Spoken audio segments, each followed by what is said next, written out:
E o texto prossegue e chegamos então no trecho que se relaciona com Gênesis 15, diz assim: é o caso de Abraão, que creu em Deus. Vejam aqui o versículo, Gênesis 15, 6. Abraão que creu em Deus, e isso lhe foi imputado para a justiça. Como alguém se torna justo, diz Paulo, diante de Deus?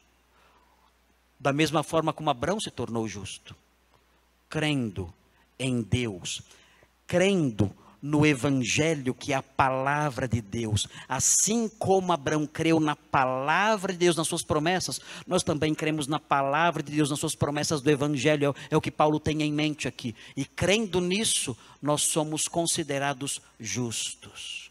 Então a pergunta que fica, a pergunta de Paulo, tríplice, é a seguinte: como nós recebemos o Espírito Santo? Pelas obras? Não, pela fé. Como nós recebemos a ação milagrosa de Deus nas nossas vidas? Pelas obras? Não, pela fé.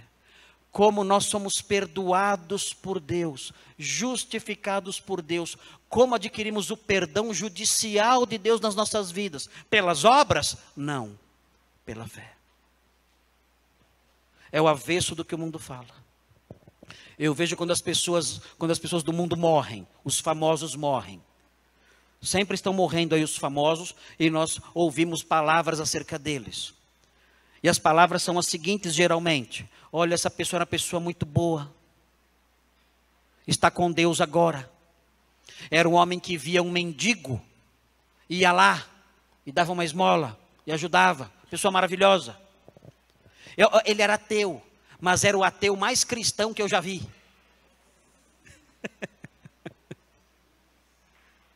Porque realizava coisas maravilhosas. E nós não duvidamos disso. E nós apreciamos isso. E nós elogiamos isso. E reconhecemos isso. E isso é lindo. E deve ser incentivado nas pessoas. As pessoas devem praticar o bem. As pessoas devem ser pessoas boas, no sentido social da palavra. Elas devem ser pessoas dóceis, amigas, prestativas, sensíveis à necessidade alheia. Tudo isso é verdade. Nós não desmerecemos isso, não diminuímos isso. E vemos que isso tem um valor imenso para a vida social. Mas, queridos, no campo da salvação, isso não tem valor nenhum. É essa a verdade que é difícil entrar na cabeça das pessoas. Isso tem valor, mas não tem valor para a salvação. Isso tem valor no campo social, no campo da convivência. Isso é bom, vamos incentivar isso. Mas isso não tem valor no campo da salvação. Eu posso me conformar com isso, eu posso achar isso um absurdo, mas eu tenho que entender essa verdade. Ninguém é justificado, perdoado, lavado e se torna um herdeiro dos céus por meio das obras que realiza, por mais maravilhosas que sejam essas obras. Só existe um meio de alguém se tornar justo diante de Deus. É por meio da fé.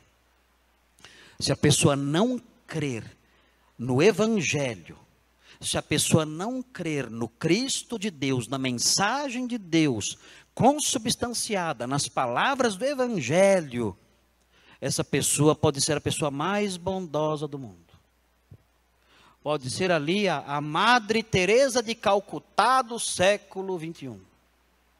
Pode ser ali um santo aos olhos dos seus amigos e parentes. Essa pessoa não herdará o reino dos céus. Porque no reino dos céus não se entra pelas obras, por mais belas que sejam. No reino dos céus, a pessoa só entra pela fé em Jesus. E se você está aqui hoje e não conhece essa fé, a mensagem bíblica para você é a seguinte: você está perdido. Muito triste. Irmãos, eu tremo nesta cadeira ao dizer isso. Eu tremo nesta cadeira ao dizer isso. Me dá um aperto aqui dentro, nos meus pontos.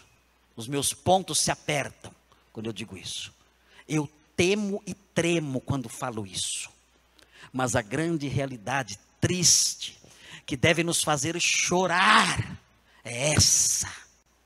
Se você não crê no Evangelho de Deus, se você não crê no Cristo crucificado e ressurreto, se você não crê nele ao ponto de depositar nele a sua confiança e esperança de vida eterna, você está para sempre perdido.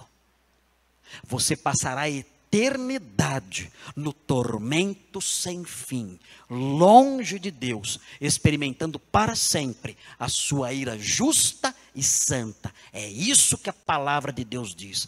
Por isso ela convida, ela diz: venha, venha depressa, venha para as águas, beba das águas. A água da graça. Hoje é o tempo da salvação. As portas da arca de Noé estão abertas. Venha para ela antes que comece o dilúvio da fúria de Deus. Venha para ela. É o convite da graça, é o convite da salvação, dizendo: aproxime-se da cruz, curve-se diante dela e diga: Senhor, eu creio, recebe a minha vida, eu confio no Senhor só, no seu Cristo crucificado, ressurreto, no Salvador. Eu creio nele, eu desisto de mim, desisto das minhas obras, desisto da minha religiosidade, desisto da minha justiça própria. Eu creio no Senhor e no Senhor só, e confio no Senhor e no Senhor só, para ter a vida eterna. Sem essa fé, não há esperança para você.